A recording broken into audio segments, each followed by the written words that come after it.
I've filmed, not wearing clothes. I've filmed doing all sorts of things which normally would bring you discomfort or distress. And Tim Jameson, new night narco.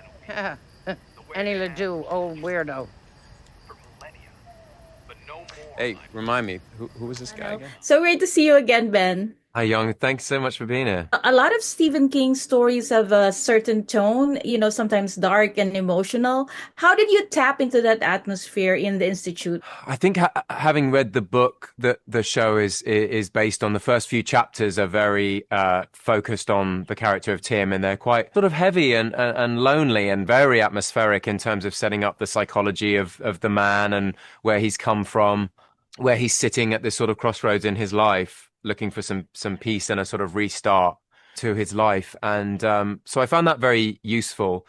I think that the Institute itself in the story does a very beautiful job of kind of creating a horrifying atmosphere where, these kids are kind of being tortured and abused and manipulated. Those two things together set up a kind of hope and expectation for my character and Joe's character, Luke, to kind of fight back against the system together to kind of overcome this injustice, really.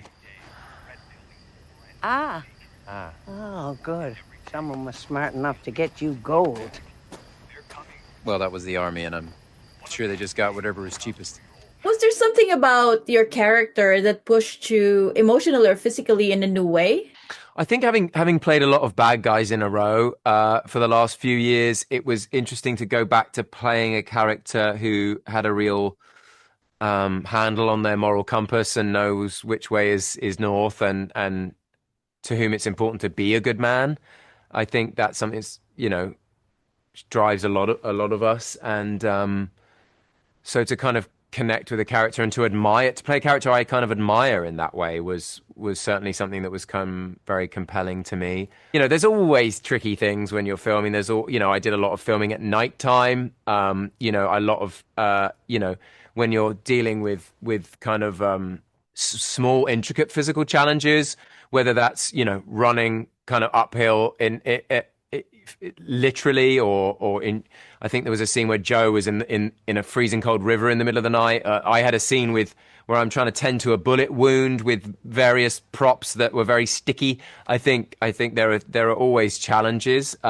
But I think emotionally, the interesting thing for me was to get back to playing someone who's very self-aware, but as I said, somebody who is at their core a very decent man. So great to hear about the actor process. I have a bad habit. My first bad habit is that as soon as I get a script I'm excited about, even before I finish reading it, I'll start saying the lines out loud in different voices because I'm too excited to hear what the character might sound like. So even by page 10, if I'm starting to read out loud to myself, I probably really like the script. Diving into any IP or source material, in this case, I obviously had the book which I could draw on, which I read twice and made some notes, and I wrote down a list of lines that he says that I thought would potentially be interesting, even if they never make it into the show itself. And then people come into to the process to help you in terms of costuming became very important. Would he wear a police uniform? Would he be in casual clothes? Would there be some indicator, like a badge, that would show he was part of this kind of protective system? I thought the job of him being a night knocker is a made up job. It's not real, but it's emblematic of him being a sort of guardian and someone who's fueled by being someone who's a protector in life rather than someone who's really ambitious, I think. And then obviously, getting kind of au fait and familiar with all of the props and the scenery and the sets that you're supposed to be comfortable with should feel comfortable, and the ones that are supposed to feel foreign should feel foreign. And then all the way through to like ADR and the dubbing process, where you can watch what you've done and try and sort of fix little tiny things. If you're having to dub a scene, you can fix little Yeah. moments here and there to make them a little more assertive or a little more vulnerable or whatever it might need to be. So there's lots of steps along the way where you can finesse the character. I love the emotional depth.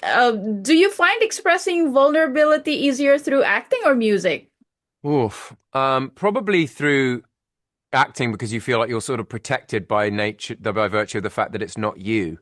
Um, and there's a sort of a duality to everyone. Everyone has a vulnerability to them. Whereas in music, particularly in your own music, if you've written the songs, they're usually about your own experience and your own flaws or your own concessions or your own fragility. And so I think, yeah, that's why it took me so much longer, I think, to express myself in that way. I didn't do it till I was almost 40 years old. So it's just, yeah, some people are just a lot braver than me.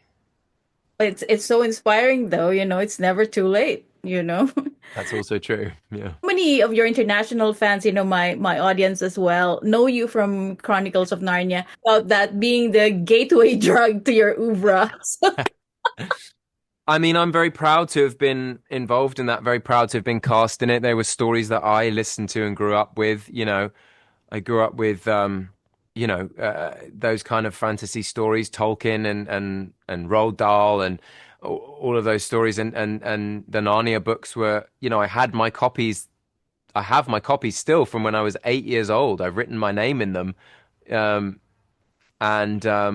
There's like Benjamin Barnes, aged 8, is written inside the cover of my copy of Prince Caspian. So, those were stories that were very important, and it was a great moment for film as well, when people were really going to the cinema and seeing movies. Yeah, I mean, there are worse ways in than playing a sort of prince on horseback with a sword, and that was kind of my dream when I was a kid.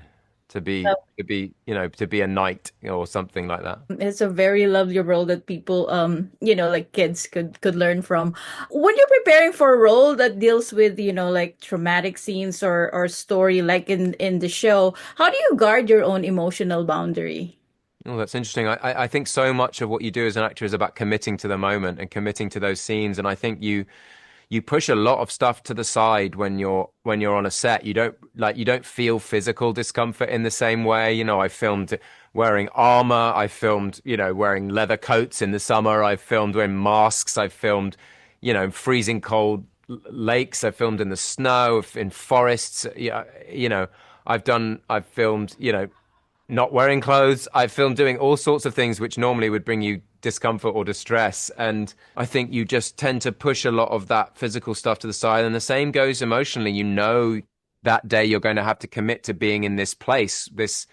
Maybe you're grieving, maybe you're suffering or carrying something, maybe you're sort of striving or pushing for something. It doesn't really matter. I think most actors, I mean, it's hard to know what most people do, but I think there's a sort of adrenaline or a power that comes with being on set and knowing this is your one chance to put this scene down and you're not going to come back to it. So it's precious. It's just now, very much like life is. And you sort of put everything else to the side to sort of to commit to it as fully as you can.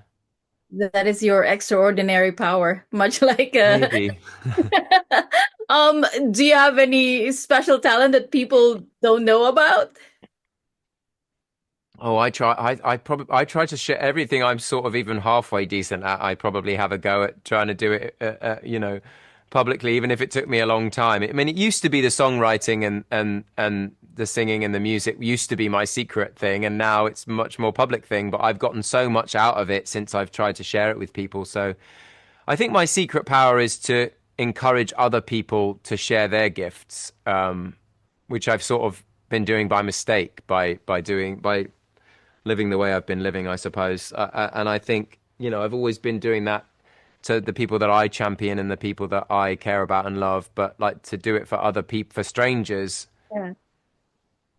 It's interesting kind of touring music as yourself, because you go on a stage and you realize you want to have a bit of a story and something to share and something to offer people.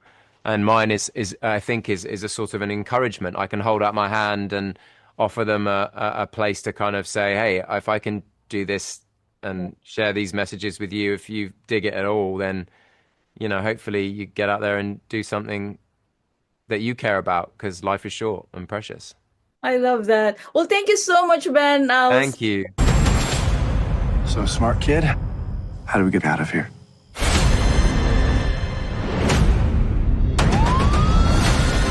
We only get one shot.